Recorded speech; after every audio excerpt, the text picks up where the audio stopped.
सबसे बड़ा सवाल इस वक्त ये बना हुआ है कि क्या प्लाज्मा थेरेपी से हारेगा कोरोना। जी हां, दिल्ली के सीएम अरविंद केजरीवाल ने अब से कुछ देर पहले एक प्रेस कॉन्फ्रेंस के जरिए ऐलान किया है। केजरीवाल के मुताबिक दिल्ली के एलएनजेपी अस्पताल में 4 मरीजों पर प्लाज्मा थेरेपी का ट्रायल किया गया और चारों के नतीजे उत्साहवर्धक हैं। 2 मरीजों को मंगलवार को प्लाज्मा थेरेपी के जरिए ट्रीट किया गया। दोनों मरीजों को आज आईसीयू से वार्ड में शिफ्ट किया गया है और वहां पर उन्हें शिफ्ट किए जाने के बाद उन पर प्रयोग किए जाएंगे, ट्रायल्स किए जाएंगे और इसी तरह 2 मरीजों को गुरुवार को प्लाज्मा दिया गया था, उनकी भी स्थिति में सुधार है। केजरीवाल ने कोरोना से ठीक हुए मरीजों से अपील ये की है कि वो दूसरे मरीजों को बचाने के लिए आगे आए और अपना ब्लड डोनेट करें। 4 जो मरीज थे उसमें से 2 मरीजों को मंगलवार को प्लाज्मा दिया गया था, तो आज 3 दिन हो गए उन्हें प्लाज्मा दिए हुए। वो दोनों आईसीयू में थे और मुझे एलएनजेपी के मेडिकल डायरेक्टर जो हैं उन्होंने बताया है कि शायद आज उनको आईसीयू से निकाल के वार्ड में शिफ्ट कर दिया जाएगा। हमने पिछले कुछ दिनों के अंदर 4 मरीजों पे ट्रायल करके, एलएनजेपी के 4 मरीजों पे ट्रायल करके देखा। उसके अभी तक के नतीजे उत्साहवर्धक हैं, अच्छे हैं। केंद्र सरकार ने हमें ये परमिशन दी थी कि आप केवल एलएनजेपी के सीरियस पेशेंट्स के ऊपर प्लाज्मा थेरेपी ट्राई करिए और हमें नतीजे बताइए, फिर हम आपको बाकी दिल्ली की परमिशन देंगे। तो अगले 2-3 दिन और हम ट्रायल्स करेंगे और उसके बाद नेक्स्ट वीक हम लोग केंद्र सरकार को पूरे दिल्ली के सीरियस कोरोना के पेशेंट्स को प्लाज्मा थेरेपी देने के लिए अप्लाई करेंगे कि पूरे दिल्ली के सीरियस पेशेंट्स को प्लाज्मा थेरेपी देने की हमें इजाज़त दी जाए।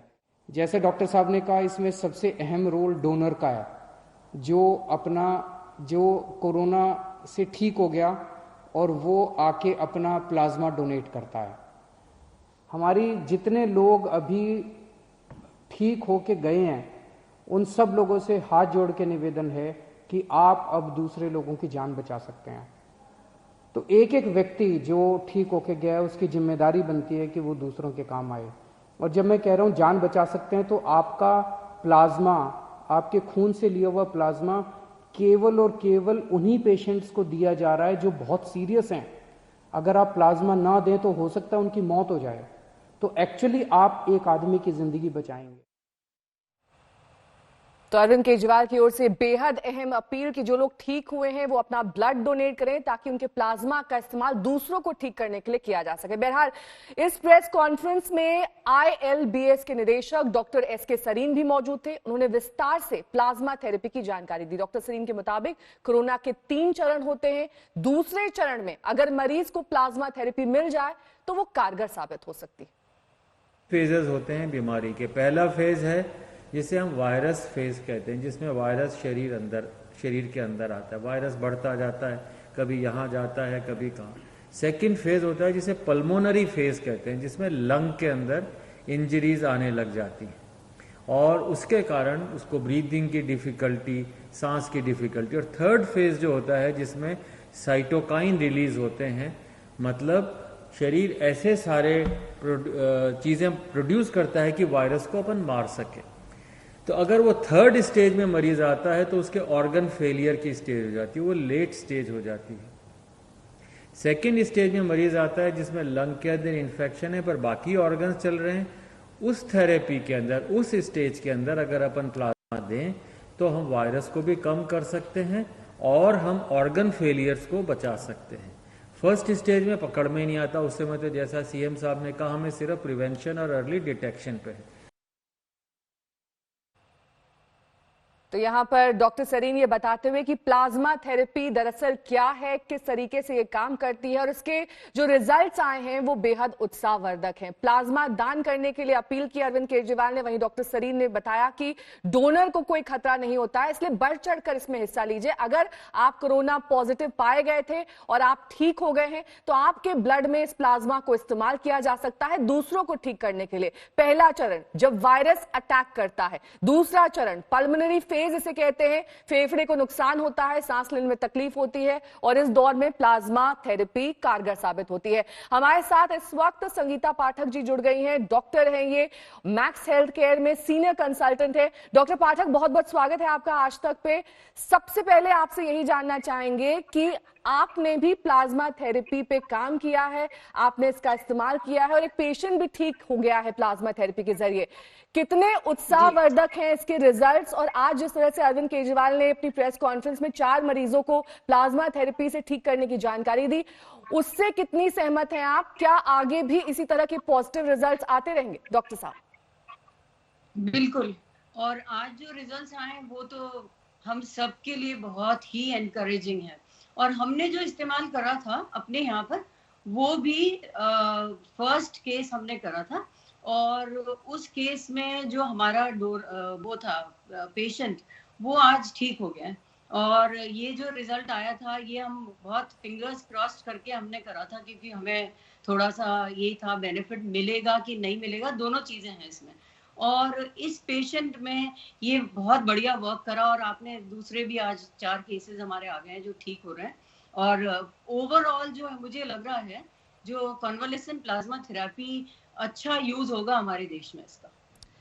डॉक्टर पाठक, यहाँ पर सबसे पहले तो हमारे दर्शकों को आसान और सरल शब्दों में ये बताइए कि प्लाज्मा थेरेपी दरअसल है क्या, क्योंकि यहाँ पर ये समझना बेहद जरूरी है कि डॉक्टर सरीन ने जिस तरह से अपील की कि लोग सामने आए, जो लोग ठीक हुए हैं वो अपना प्लाज्मा डोनेट करें, क्योंकि इसी को इस्तेमाल किया जा सकता है फर्दर ट्रीटमेंट के लिए। तो ऐसे लोगों के लिए आपकी क्या नसीहत, क्या राय है? सबसे पहले तो जो प्लाज्मा कलेक्ट करा जाता है उसके बारे में थोड़ा सा बताऊंगी आपको कि प्लाज्मा जो है लिया जाएगा उन लोगों से जो कोरोना से ठीक हो गए, और इन लोगों को जो ठीक हो गए उनको मैं इस प्लेटफॉर्म से, डॉक्टर सरीन ने जैसे कहा वैसे ही मैं भी बहुत सविनय निवेदन कर रही हूँ कि आप प्लीज जाके अपना प्लाज्मा डोनेट करें, क्योंकि ये प्लाज्मा हमारे उन मरीजों के लिए काम आएगा जो कि कोरोना से इस वक्त पीड़ित है। और इसका डोनेशन का, ब्लड डोनेशन का बहुत आसान तरीका है। आपको एक ब्लड बैंक में जाना है जो रजिस्टर्ड है, या जैसे डॉक्टर सरीन का है या हमारा भी है, या और जो गवर्नमेंट के ब्लड बैंक्स अभी हैं जो आ चुके हैं, उनके पास जाना है आप जब ठीक हो गए हैं कोरोना से, और वहां जाके आपका टेस्ट होंगे। सारी टेस्ट वैसे के वैसे ही होंगे जैसे एक ब्लड डोनेशन के करे जाते हैं। उसके अलावा हमको आपके पास 2 नेगेटिव टेस्ट रिपोर्ट कोरोना की होनी चाहिए, जो 14 दिन पहले रिकवर हो चुके हैं, और जो 28 दिन में रिकवर हो चुके हैं, जिनके 28 दिन हो चुके हैं रिकवरी के, उनके पास हमें एक टेस्ट रिपोर्ट नेगेटिव चाहिए। उसके बाद वो मेरे पास आएंगे सपोज ब्लड बैंक में डोनेट करने, तो मैं सारी चीजें उनकी देखूंगी एज अ ब्लड डोनर कि वो फिट है कि नहीं, कि 18 से 65 साल की एज है कि नहीं, कि उसका जो हीमोग्लोबिन है 12.5 एंड अबव होना चाहिए, कोई क्रोनिक डिजीज नहीं होनी चाहिए, कोई हाइपरटेंशन अगर है तो कंट्रोल्ड होना चाहिए, डायबिटीज है तो उसमें जो है इंसुलिन पे नहीं होना चाहिए। वो इस तरह के सारे क्राइटेरिया मैं देखूंगी। HIV का टेस्ट करूंगी, सिफिलिस का टेस्ट करूंगी, HBV का करूंगी, HCV का टेस्ट करूंगी, मलेरिया का करूंगी। ये जब सारी चीजें वो ठीक मतलब फिट होगा डोनर, फिर हम लोग प्लाज्मा फेरेसिस करेंगे। अब प्लाज्मा फेरेसिस क्या होता है? उसमें हम जो है होल ब्लड नहीं लेंगे पेशेंट का, हम लोग क्या करेंगे, सिर्फ प्लाज्मा निकालेंगे उसका, और बाकी का जो ब्लड है दैट इज रेड सेल्स हैं और बाकी का जो सेल्स हैं वो हम वापस डोनर में डाल देंगे। ये एक मशीन के माध्यम से होता है, इसको लोग बोलते हैं प्लाज्मा फेरेसिस। फेरेसिस का इक्विपमेंट होता है और एक स्टेराइल किट यूज होती है इसके ऊपर, और किट के अंदर ही पूरा ब्लड सर्कुलेट होता है, तो कहीं पर कोई प्रॉब्लम नहीं है, और कहीं कोई ब्लड जो है मशीन में टच नहीं करता है डोनर का कहीं पर भी। बहुत स्टेराइल प्रोसीजर है और बहुत सेफ प्रोसीजर है। तो आप सबसे बहुत बहुत आग्रह है कि जो ठीक हो गए प्लीज आके अपना प्लाज्मा डोनेट करिए। ठीक है डॉक्टर संगीता, आप बने रहे हमारे साथ। इस वक्त स्वास्थ्य मंत्री डॉक्टर सत्येंद्र जैन हमारे साथ जुड़ गए हैं, उनके साथ मेरे संवाददाता आशुतोष मौजूद हैं। आशुतोष, क्योंकि प्लाज्मा थेरेपी की बात हो रही है, किस तरह की कंडीशंस इसमें अप्लाई होती हैं, क्यों लोगों को डरना नहीं चाहिए, आगे आना चाहिए, इसी पर डॉक्टर सत्येंद्र जैन से बात करिए। बिल्कुल, और उसी पर राय देंगे दिल्ली के स्वास्थ्य मंत्री, क्योंकि मुख्यमंत्री ने भी अपील की है। एक राहत की उम्मीद तब दिखी जब 4 मरीजों के ऊपर दिल्ली में इसका ट्रायल हुआ है। ये दिल्ली के लिए कितनी बड़ी कामयाबी। ट्रायल जब शुरू किया था आपने, तो किस किस पैरामीटर पे हुए थे और ये कैसे आपने फिर ये तय किया कि वो सारे मरीज ठीक हो चुके? देखिए, मैं आपको 2 क्राइटेरिया बता देता हूँ जो बहुत इंपॉर्टेंट होते हैं, जिसको चेक करना बहुत आसान भी है। जब हम सांस लेते हैं ना, 1 मिनट में कितनी सांस लेते हैं। जब सिस्टम खराब होने लगता है तो सांस की स्पीड बढ़ जाती है रेस्टिंग टाइम पर। नॉर्मली एक कोई भी स्वस्थ व्यक्ति जो है 12 से 15 बारी 1 मिनट में सांस लेता है। अगर ये सांस की गति 30 से भी ज़्यादा चली जाए, इसका मतलब बहुत ही सीरियस केस आ गया है, बहुत सीरियसनेस है, आपके फेफड़े ठीक से काम नहीं कर पा रहे हैं और उनको 1 मिनट में 30 से भी ज़्यादा बारी सांस लेना पड़ रहा है, बहुत ही सीरियस। दूसरा कंडीशन होती है कि ऑक्सीजन लेवल, कि आपका ऑक्सीजन लेवल 95% से ऊपर होना चाहिए, 95 से लेकर 100 होना चाहिए। अगर 90 से भी नीचे चला जाता है तो इसका बहुत सीरियस कंडीशन है। हमने 4 पेशेंट्स को प्लाज्मा थेरेपी दी। मैं चारों का एक एक करके आपको कंडीशन बता देता हूँ। जो पहले पेशेंट को हमने दी, उसकी रेस्पिरेटरी रेट 30 था, मतलब सांस लेने की गति 1 मिनट में 30 थी और ऑक्सीजन लेवल 85% था, लेस देन 85% आ रहा था। यानी 90 से नीचे होता है तो सीरियस कंडीशन मान जाता है, उसका 85% पे आ गया था, काफ़ी सीरियस कंडीशन थी। उनको प्लाज्मा थेरेपी के बाद रेस्पिरेटरी रेट 20 पे आ गया है, मतलब जो 30 से प्लस था उसको 20 पे आ गया है और ऑक्सीजन सैचुरेशन लेवल 98% हो गया है, यानी सामान्य अवस्था में, सामान्य, बिल्कुल फर्स्ट क्लास। दूसरे पेशेंट का मैं बताता हूँ। जब उनको प्लाज्मा थेरेपी दी गई उससे पहले उनका सांस लेने की गति, रेस्पिरेटरी रेट जो था 31 था, 31 बारी वो 1 मिनट में सांस ले रहे थे। सीवियर कंडीशन कहलाती है, बहुत ही सीवियर कंडीशन है। और उनकी ऑक्सीजन लेवल 86% था, 86% मतलब काफ़ी सीरियस कंडीशन थी।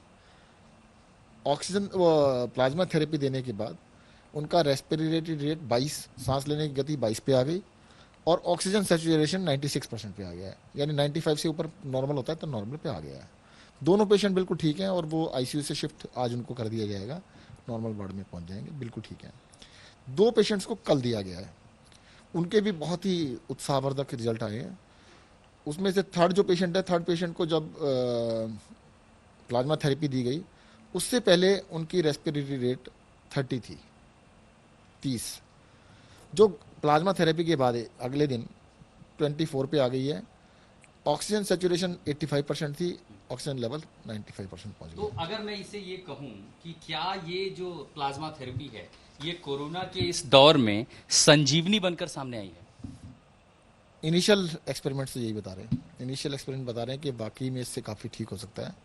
और मैं तो ये कहूँगा जितने भी लोग, देखो इसका होता क्या है, इसका ऐसा नहीं कि प्लाज्मा किसी से भी लिया और किसी को भी दे दिया।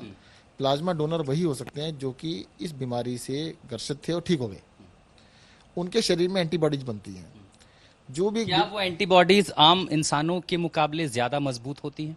नहीं, आम इंसान में बन ही नहीं सकती ना, आपको तो बीमारी आई नहीं है। हमारे शरीर में जब कोई भी फॉरेन वायरस या कोई भी चीज़ अटैक करती है तो उसको लड़ने के लिए शरीर अपने आप ताकत से अपने लिए अंदर एंटीबॉडीज पैदा करता है। कोरोना वायरस से लड़ने के लिए कोरोना वायरस, ठीक है आशुतोष, बहुत महत्वपूर्ण जानकारी यहाँ पर डॉक्टर सत्येंद्र जैन देते हुए, लेकिन डॉक्टर संगीता का एक बार फिर से रुख करेंगे।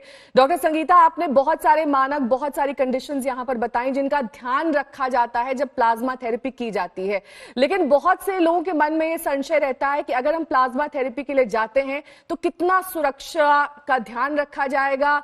साथ ही उनके मन में ये भी डर है कि जो कॉस्ट आएंगी उसका वहन कौन करेगा, कहीं सारे टेस्ट की कॉस्ट जो प्लाज्मा थेरेपी के लिए अपनी मदद के लिए पहुंच रहा है उस पर ही ना आ जाए। और साथ ही उसके मन में यह भी सवाल रहता है कि क्या जब मैं प्लाज्मा थेरेपी में अपने प्लाज्मा सेल्स का डोनेशन करने पहुंचूंगा इसका कोई गलत इस्तेमाल ना हो। ये तमाम सवाल रहते हैं। क्या आप ऐसे लोगों को फॉलो अप करते हैं डेटाबेस और डेटा बैंक के जरिए?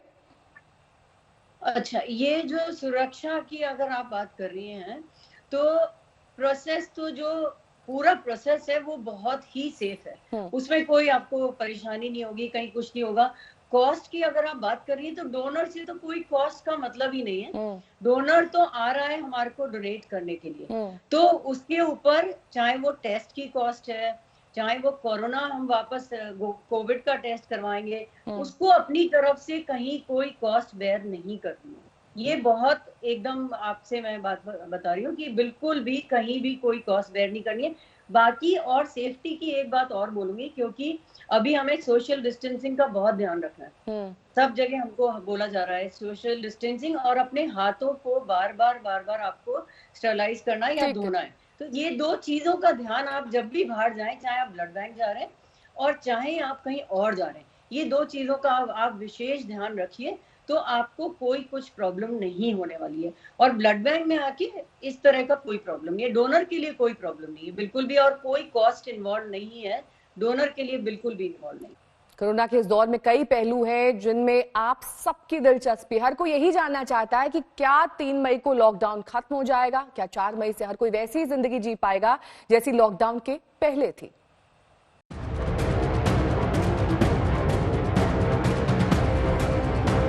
भारत ने संपूर्ण लॉकडाउन के 30 दिन देख लिए और अभी कम से कम 3 मई तक और लॉकडाउन बरकरार रखना है। लेकिन इसके साथ ही जो सबसे अहम सवाल घुमड़ने लगा है वो ये कि क्या लॉकडाउन 3 की भी जरूरत पड़ सकती है। क्या 3 मई के बाद लॉकडाउन बढ़ाना पड़ सकता है? इस सवाल का जवाब तलाशें, उससे पहले लॉकडाउन के अब तक के नतीजों पर सरकार की राय जान लीजिए। आज लॉकडाउन के 1 महीने पूरे हुए। We been able to cut transmission, minimise spread and increase the doubling days. और सरकार ने कई सारे ऐसे कदम उठाए हैं जिसने ये सुनिश्चित किया है कि in these 30 days we remained more or less stable. प्रधानमंत्री नरेंद्र मोदी 27 अप्रैल को एक बार फिर सभी राज्यों के मुख्यमंत्रियों के साथ वीडियो कॉन्फ्रेंसिंग करने वाले हैं। लॉकडाउन से लेकर देश पर पड़ रहे आर्थिक असर के मुद्दे इस वीडियो कॉन्फ्रेंसिंग में उठ सकते हैं, लेकिन इसमें कांग्रेस के मुख्यमंत्रियों के तेवर क्या हो सकते हैं, ये कांग्रेस वर्किंग कमेटी की गुरुवार को हुई बैठक में पार्टी अध्यक्ष सोनिया गांधी ने साफ कर दिया। Since our last meeting 3 weeks ago, the pandemic has increased disturbingly, both in spread and in speed. The lockdown continues, and all sections of our society continue to face acute hardship and distress, particularly our kisans, our khet mazdoors, our migrants, labor, construction workers, and workers in the unorganized sector. As we all know, trade, commerce, and industry have come to a virtual halt, and crores of livelihoods are being destroyed practically. The central government does not appear to have a clear idea on how the situation will be managed after May the 3rd. Congress working committee की बैठक में ये भी कहा गया कि lockdown 1 में ही 12 करोड़ नौकरियां चली गईं और अब सरकार को हर एक गरीब परिवार को 7,500 रुपयों की मदद करनी चाहिए। कांग्रेस वर्किंग कमेटी में पंजाब, राजस्थान, छत्तीसगढ़ और पुडुचेरी के मुख्यमंत्रियों ने कहा कि केंद्र को राज्यों के लिए आर्थिक पैकेज का ऐलान करना चाहिए। उधर पंजाब के मुख्यमंत्री कैप्टन अमरिंदर सिंह ने तो सभी राज्यों के मुख्यमंत्रियों को चिट्ठी लिखकर 3 स्तरों वाली रणनीति के लिए केंद्र पर दबाव बनाने के लिए कहा है।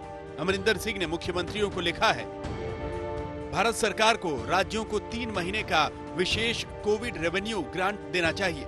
वित्त आयोग की जो मौजूदा सिफारिशें हैं उनकी समीक्षा हो। इसके अलावा वित्त आयोग की 5 वर्षीय रिपोर्ट 1 अप्रैल 2021 से शुरू हो, न कि 1 अप्रैल 2020 से, ताकि राज्यों पर कोविड-19 से पड़े आर्थिक असर का आकलन हो सके। साफ है कि मोदी सरकार पर कांग्रेस अब पूरी तरह आक्रामक होने का मन बना चुकी है, लेकिन रणनीति बीजेपी की भी साफ है।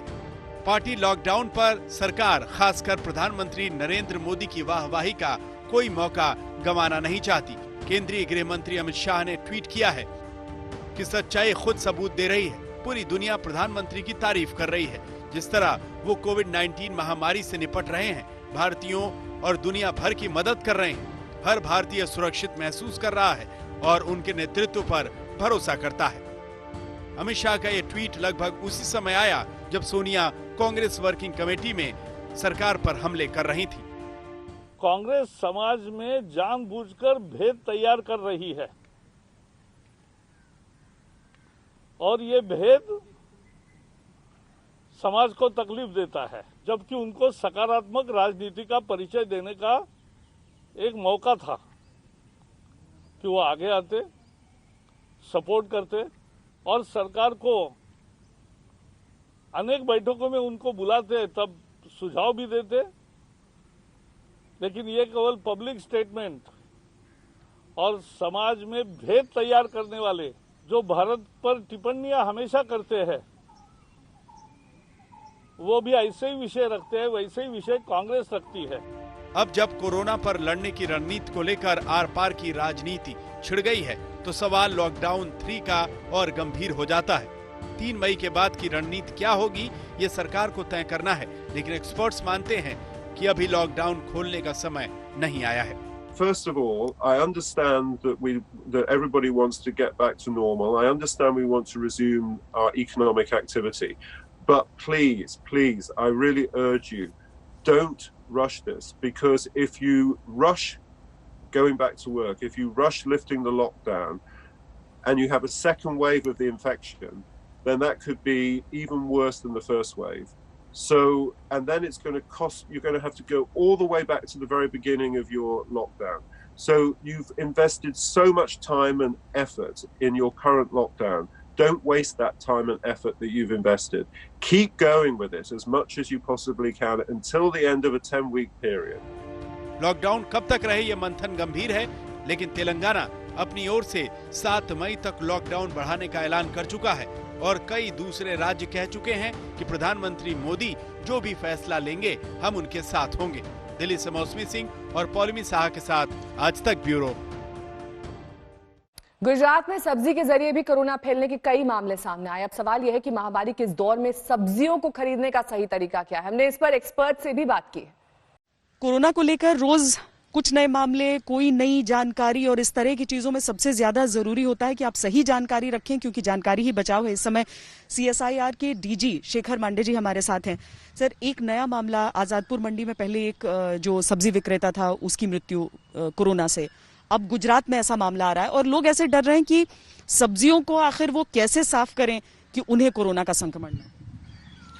ऐसी बात है, जहां तक कोरोना एक आदमी से दूसरे आदमी जब जाती है तो ये समझा जाता है कि वो रेस्पिरेटरी ड्रॉपलेट्स के थ्रू जाती है। ठीक है, जो हम लोग जो श्वास लेते हैं उसकी वजह से वो एक आदमी से दूसरे आदमी तक जा सकती है। दूसरा ये भी है कि लोग समझते हैं कि सरफेस पर किसी ने टच किया हो, एक इन्फेक्टेड आदमी ने, और दूसरे आदमी ने जाके वहां पे टच किया तो उससे भी कोरोना हो सकता है, क्योंकि वो हाथ अगर कहीं गलती से मुंह में या नाक में अगर चले जाए तो उससे भी कोरोना हो सकता है। तो सब्जियों पे अगर लोग डर रहे हैं कि सब्जियों से कोरोना स्प्रेड हो रहा है तो ये सही नहीं है, क्योंकि अगर लोग बेसिक प्रिकॉशन फॉलो कर ले कि सब्जी खरीदने के बाद घर आने के बाद रास्ते में कहीं अपने हाथ, नाक, आँख या मुंह में न डाले और घर आने के बाद जरूर उसे साबुन से धोए। साबुन से धोने का तरीका बहुत बेहतर तरीका है कोरोना को अपने आप से दूर रखने के लिए। जो हो सकता है लोगों को कि एक दूसरे के सामने में खड़े रहकर जिसे कोरोना हुआ है और जिसे नहीं हुआ है उससे ट्रांसमिशन हो सकती है, तो लोगों से दूर रहना, ये सोशल डिस्टेंसिंग जो कहते हैं, ये वो सही तरीका है। तो इसलिए साबुन से हाथ धोना और सोशल डिस्टेंसिंग, ये दोनों अगर तरीके का हम लोग अगर इस्तेमाल करें तो लोगों को डरने की कोई वैसे आवश्यकता नहीं है। तो कुछ लोगों को हमने देखा कि वो घर आकर जैसे गर्म पानी, और कुछ लोग तो साबुन से भी सब्जियों को धोने लगे। अब ये कहा जा रहा है कि बेकिंग सोडा से साफ कर लीजिए। तो हम क्या समझें कि सिर्फ जिससे, जैसे सब्जी अगर 4 लोगों ने आपसे पहले देखी हो तो हो सकता है उसे टच करके उस पर संक्रमण आ चुका हो, तो सिर्फ हाथों को साफ करना है, सब्जी को पकाने से ही खत्म हो जाएगा? पकाने से तो सब कुछ खत्म हो जाता है। हाँ। जिस तरह हम लोग सब्जी जो पकाते हैं उससे तो सब वायरस और बैक्टीरिया से मर जाते हैं, तो इसलिए पकाने के बाद किसी को कोई चिंता करने की जरूरत नहीं है। वैसे कोरोना के इस दौर में सब्जी मंडी बहुत जोखिम भरी जगह है और दिल्ली के आजादपुर मंडी में कोरोना के 4 मामले आने के बाद हड़कंप मच गया है। देखिए देश की राजधानी की दूसरी बड़ी मंडी से ग्राउंड रिपोर्ट। दिल्ली के ओखला मंडी में इस समय हम मौजूद हैं। अगर आप हर तरफ देखेंगे तो आपको जमीन पर इस तरीके से निशान जरूर मिल जाएंगे जो कि सोशल डिस्टेंसिंग के पालन के लिए हर मंडी में ये बनाए गए थे। और आजादपुर का जब मामला सामने आया उसके बाद लोगों के मन में एक ज्यादा डर बैठा कि किस तरीके से एक कोरोना पॉजिटिव मामला सामने आ गया था, जिसके बाद इस मंडी को भी 2 दिन के लिए बंद करना पड़ा। लेकिन दोबारा खुली है ये मंडी, तो मंडी खुलने के बाद क्या नए तरीके से अब सोशल जी नए तरीके से चल रही है, लोग अपना इस चीज का पालन कर रहे हैं, ऐसा नहीं है कि नहीं कर रहे हो, अपना कर रहे हैं। भीड़ भाड़ वो भी कम हुई है, पब्लिक आ रही है, आराम से सामान ले जा रही है। अब वो नहीं है जो मन में डर है कि आजादपुर से जैसे जी थोड़ा ये है कि वहाँ हुआ है तो लोग बाग अपना थोड़ा दूरी बनाए हुए भी हैं और अपना इसी तरीके से कर रहे हैं। तो कोशिश ये होती है, लेकिन इस तरह से जब मंडी में आप देखते हैं कहाँ से लोग आते हैं तो थोड़ा पालन करवाना मुश्किल हो जाता है। लेकिन अधिकतर लोगों को अगर आप देखेंगे तो अब कम से कम थोड़ी बहुत दूरी एक दूसरे से रखने का प्रयास तो है, और साथ में सब अपने मुंह को ढके हुए जरूर हैं। जैसे जैसे ये चीजें फैल रही हैं हर तरफ, ये जानकारी इसके बारे में, तो लोग यही कोशिश कर रहे हैं कि चूंकि मंडी यहां से सारी चीजें निकलकर उन बाजारों तक जाती हैं जहां से सारे लोग खरीदते हैं, तो उसके लिए बहुत महत्वपूर्ण है इन सारी चीजों का पालन। कैमरा पर्सन सैयद मोहसिन के साथ श्वेता सिंह, दिल्ली आज तक।